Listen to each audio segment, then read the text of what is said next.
कुछ आवाज़ें ऐसी होती हैं जो चाहकर भी अनसुनी नहीं की जा सकती। आज की कहानी है एक ऐसी लड़की की जिसने उन आवाज़ों को सुना और फिर कभी चैन की नींद नहीं सो सकी। ये कहानी है नेहा की, जो हाल ही में एक नए शहर में जॉब के लिए आई थी। उसे एक कम बजट का रूम मिला। थोड़ा पुराना था, लेकिन नेहा को सुकून चाहिए था और जगह उसे पसंद आ गई। पहली रात सब कुछ ठीक था, लेकिन दूसरी रात जब वो सोने गई तो उसे लगा जैसे किसी ने फुसफुसाकर उसका नाम लिया, नेहा। वो चौंक गई। कमरे में अकेली थी, दरवाज़ा बंद था। फिर भी उस आवाज़ में एक अजीब सी गूंज थी, जैसे बहुत दूर से आ रही हो लेकिन बिल्कुल पास महसूस हो रही हो।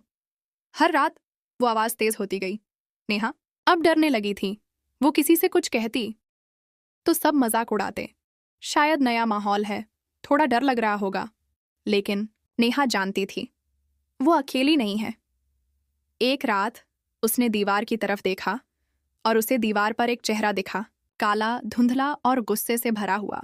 उसने तुरंत लाइट जलाई, लेकिन चेहरा गायब था। अगले दिन उसने बिल्डिंग के केयरटेकर से बात की। उन्होंने झिझकते हुए कहा, मैडम, 5 साल पहले इसी कमरे में एक लड़की ने आत्महत्या कर ली थी। उसे भी ऐसी ही आवाज़ें सुनाई देती थीं। नेहा अब समझ गई थी, ये आवाज़ें महज कोई भ्रम नहीं थीं। ये किसी की पुकार थीं, शायद मदद के लिए या फिर बदले के लिए। और उस रात वो आवाज़ें रुकी नहीं, वो और जोर से गूंजने लगीं। नेहा, तू भी आ मेरे पास। अगली सुबह कमरे का दरवाज़ा अंदर से बंद था, लेकिन नेहा कहीं नहीं थी। बस कमरे की दीवारों पर उंगलियों के निशान थे, खून से सने हुए।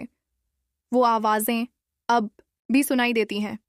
अगर आप उस कमरे के पास जाएं तो शायद आपको भी कोई फुसफुसाता हुआ पुकारे, आपका नाम लेकर। अगर आपको ये कहानी पसंद आई हो तो लाइक करें, शेयर करें और ऐसी ही और डरावनी कहानियों के लिए सब्सक्राइब करना ना भूलें। अगली बार फिर मिलेंगे एक और खौफनाक कहानी के साथ।